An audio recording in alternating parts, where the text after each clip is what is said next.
Là, ça fait partie d'un de mes auteurs préférés américains, Louis Erdrich. Et là, ils ont réédité un roman qui n'était jamais paru. Ils ont édité un roman qui n'était jamais paru en France. C'est notamment celle qui a écrit un fameux livre qui s'appelait La chorale des maîtres bouchers. C'est un peu le même thème parce que c'est aussi une histoire de boucherie dans celui-là, mais il a été écrit avant. Et c'est en fait l'histoire de deux enfants devenus orphelins qui vont se retrouver dans une famille dans les années 30.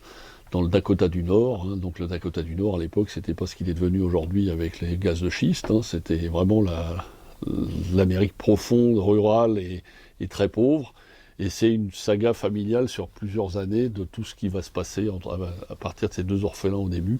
C'est toute l'histoire de la Grande Dépression des années 30 jusqu'à un peu plus loin. On sent déjà dans ce livre-là qu'il y a quand même 30 ans de grand écrivain qu'elle va devenir. Et c'est vraiment un bouquin où on passe un grand moment. C'est pour tous ceux qui aiment Faulkner, Steinbeck, etc. et compagnie. C'est vraiment un bouquin assez violent, assez passionné, il se passe plein de choses et tout ça, qui est assez descriptif, mais bon, c'est un bouquin où on en ferait un bon film. Je veux dire, Clint Eastwood, on aurait tiré un film génial de ça.